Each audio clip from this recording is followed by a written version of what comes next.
Com quantos paus se faz uma canoa? E uma cidade? Com quantas retas, curvas, ruas, casas, prédios, praças, retas, curvas, pessoas? Sim, pessoas. Afinal, são as pessoas que fazem as cidades. E as cidades são feitas para as pessoas, pelo menos deveriam.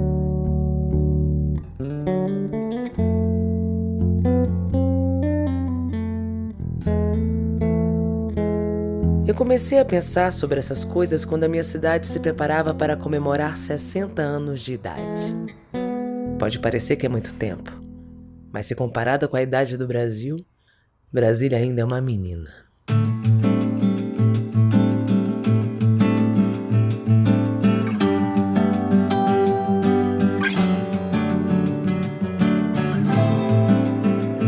Era para ser uma grande festa de aniversário, mas algo muito estranho aconteceu. A vida imitou a ficção científica e uma pandemia tomou conta da cidade. As lojas e os restaurantes fecharam, as pessoas se trancaram em suas casas e as ruas ficaram vazias. Foi aí que eu lembrei da escritora Clarice Lispector, que visitou Brasília em 1962 e ficou perplexa com a imensidão do espaço e a ausência das pessoas na cidade. Se tirasse meu retrato em pé, em Brasília, quando revelasse a fotografia, só sairia a paisagem. É urgente. Se não for povoada, ou melhor, superpovoada, será tarde demais. Não haverá lugar para as pessoas. Acontece que as pessoas já estavam lá. Não exatamente na paisagem arquitetônica, mas nos acampamentos, vilas e cidades provisórias da periferia. Meu avô era um deles, e foi um dos primeiros a chegar por aqui. Ele veio literalmente a pé, do interior do Piauí até Brasília, e depois mandou buscar toda a família. Como não existe nenhuma foto do meu avô, eu resolvi imaginar que ele fosse este homem na porta deste cinema, já que minha avó dizia que ele adorava ver filmes. Aliás, Brasília era um filme de fantasia, de mistério, de aventura, de faroeste. Caboclo.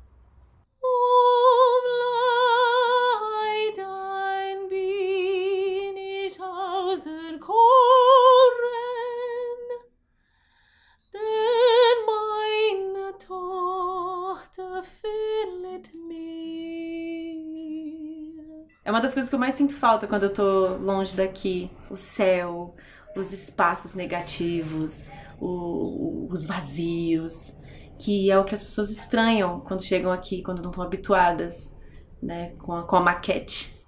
É de se imaginar que nós sejamos diferentes, porque é uma cidade diferente, uma cidade que surgiu do barro, que foi inventada.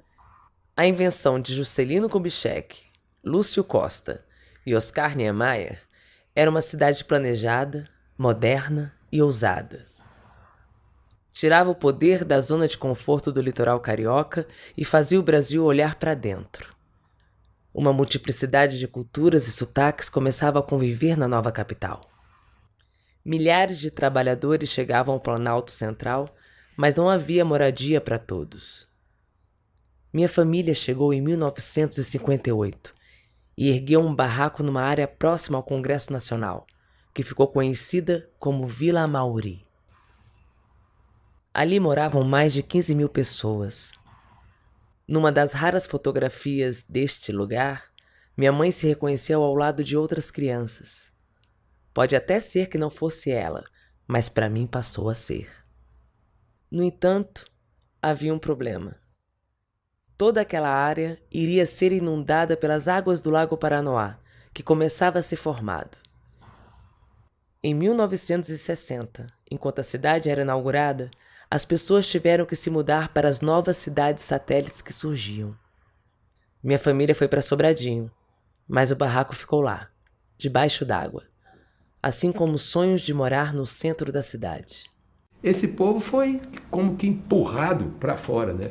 Alguns voltaram, foram procurar as suas origens, mas uma grande parcela dessa gente achou que devia ficar por aqui. Porque o que aconteceu, do ponto de vista antes, do ponto de vista anterior, era eles vendo a possibilidade de vir para um Eldorado, porque se dizia que o dinheiro estava correndo em Brasília, na construção. Aí vieram todos. Diz que veio até gente pegando carona, andando a pé, desde a Bahia até aqui. Os trabalhadores que aqui vieram em grande número, terminada a construção, como é que não tinham sido pensados para serem alojados? Tanto que o Lúcio Costa projetou mais uma ordem de quadras que não constava do plano original para abrigar as populações de posses mais modestas. A ideia era que esse bem não seria um bem de troca, seria um bem de uso. Então era possível que o motorista, um funcionário mais simples, tivesse também um apartamento numa superquadra.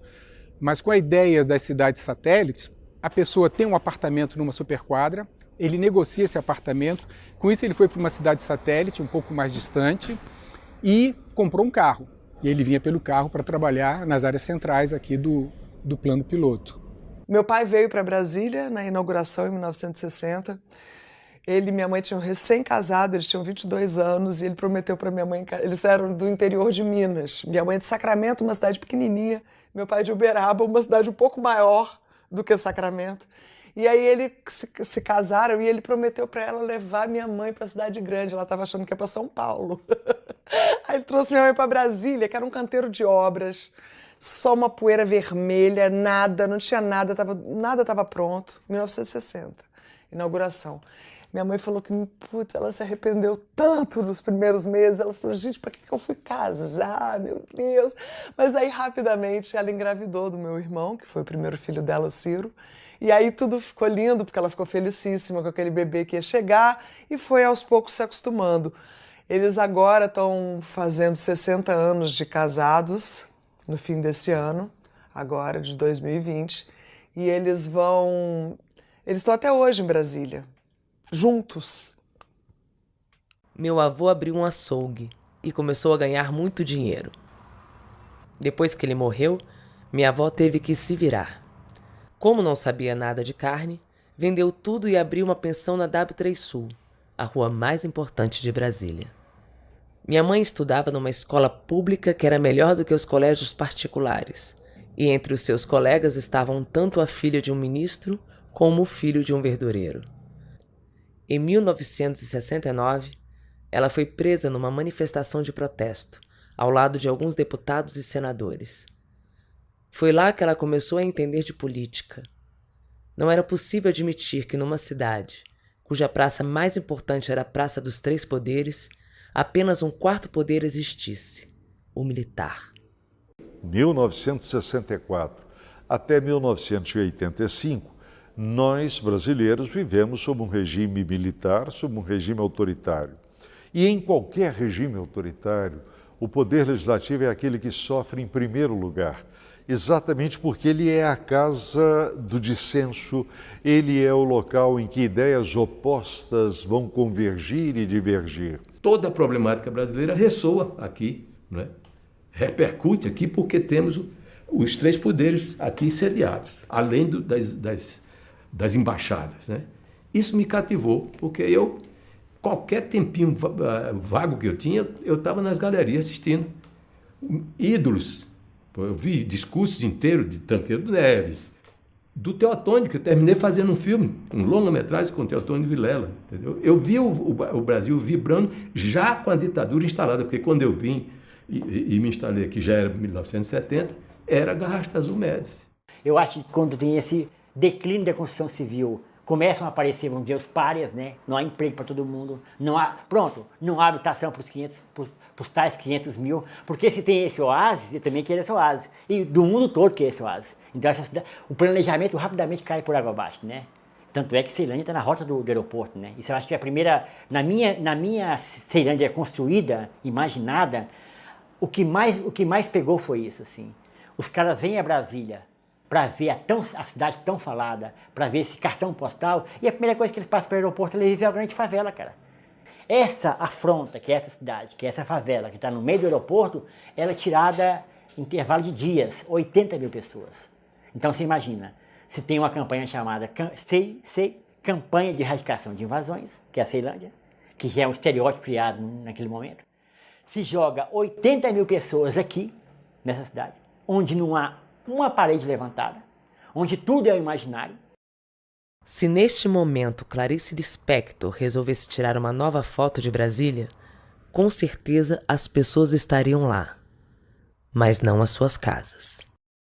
Eu acho que Brasília, há 60 anos, ela tem que ir para o divã, ela tem que perceber que ela necessita de acessibilidade, né? E a gente já vem aí com direito à cidade, a gente sabe que existe um preconceito espacial, quanto mais distante, distante de quê? Brasília é uma cidade altamente politizada. Existe uma noção equivocada de que Brasília é basicamente habitada por funcionários públicos e, portanto, uma cidade quieta, apacentada pelo poder. Não é verdade. Eu recordaria, por exemplo, do sepultamento do presidente Juscelino Kubitschek em plena ditadura. A cidade parou. Foi a maior manifestação popular que Brasília conheceu até aquele momento. Quer dizer, o povo de Brasília pegou o caixão de Kubitschek e não deixou que ele fosse levado pelos bombeiros ou por policiais. O povo levou ao Campo da Esperança. Quando eu nasci, Brasília estava se tornando uma espécie de referência do rock brasileiro.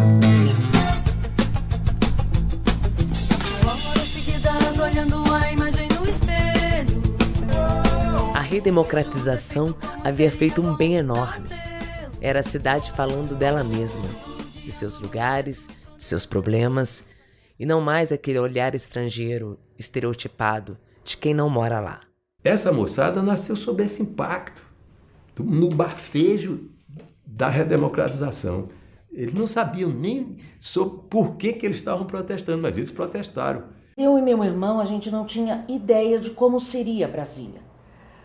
E foi muito legal a entrada no Eixão, que eu me lembro que nós viemos de carro, num Corcel, viajando 1.200 quilômetros, a família, né, enquanto a mudança chegava. Não há mentiras nem verdades aqui, só há música urbana. Yeah, música urbana. Música urbana. Ele não cantou só Plano Piloto, mas ele cantou as Satélites muito também. Você tem Lote 14, da Ceilândia, no Faroeste Caboclo. Você pega letras como 16, né, que é a história do Johnny, um menino de 16 anos de idade, e que morre num acidente de racha, de pega, na Curva do Diabo, em Sobradinho.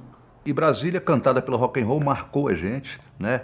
Nós falamos aqui da Mata Hari, e a gente bebeu muita fonte ali do W3 também, Escola de Escândalo, né? As pessoas conhecem muito o Plebe Hood e o Legião Urbana, mas a gente não conseguia se perceber profundamente nessa cena. Era preciso escrever a nossa história, só que a gente nem sabia isso. Era como se fosse um inconsciente coletivo, né, de todas aquelas histórias nossas passadas que precisavam ser contadas. A gente olhava para os livros e os livros não tinham, nossa, mas Brasília não é isso aqui.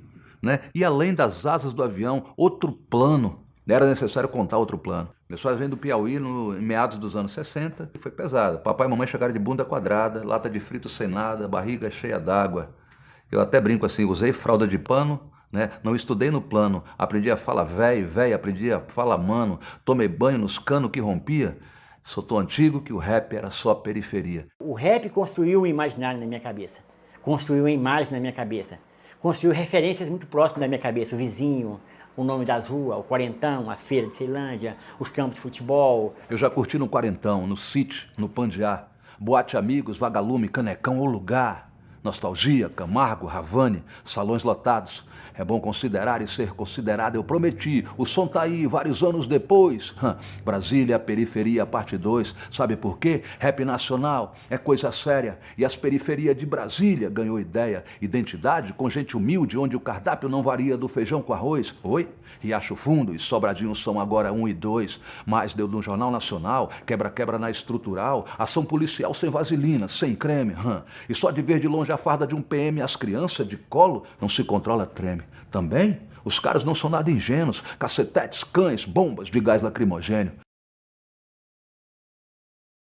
Eu me lembro, por exemplo, das campanhas das diretas. Havia uma movimentação extraordinária na tentativa de pressionar o Congresso Nacional para que ele aprovasse a volta das eleições diretas. Isso não aconteceu, mas a esplanada, desde a Catedral até o prédio do Congresso Nacional, foi tomada por milhares e milhares de pessoas. A Praça dos Três Poderes não é só fachada. Desde o início, as pessoas ocupam espaço para lutar pelos seus direitos. É uma das ideias que mais deram certo em Brasília. A outra é a superquadra. Eu tive a sorte de passar minha infância numa superquadra. Diferente dos condomínios de hoje em dia, que criam muros para isolar os moradores, os prédios do plano piloto são erguidos em pilotis, para que as pessoas circulem livremente pela cidade. É um milagre que isso ainda aconteça. A superquadra, ela na verdade ela tem origem em outras experiências anteriores, mas que o Lúcio Costa desenvolveu a um grau a ponto de, no meu modo de ver, conjunto das superquadras hoje constituir a essência do Plano de Brasília. Talvez a maior contribuição, o maior avanço urbanístico é a superquadra. Por exemplo, eu caminho todo dia aqui. Caminhar aqui, cara, é um paraíso. Quem mora dentro do plano, aqui na Asa Sul, como é para mim um privilégio incrível, mora dentro de um parque. A gente tem árvores que têm 20, 30, 40, 60 anos de vida, são árvores lindas, estão floridas o ano inteiro. Pô, a fauna está aqui. Todo dia se vê um carcará, uma curicaca, um tucano. Os pilotis, a ideia de Brasília é não ter... todos os prédios, eles têm uma área comum ali embaixo. Por isso tem o pilotis, para que as crianças possam conviver ali embaixo. E isso é a coisa mais linda do mundo. Então, em que momento o plano inicial de Brasília se perdeu e Brasília também virou o plano piloto, onde só quem tem grana tem acesso, e os bolsões de miséria em volta, né, na periferia? Mas a gente tem que ficar muito atento, porque a luta continua.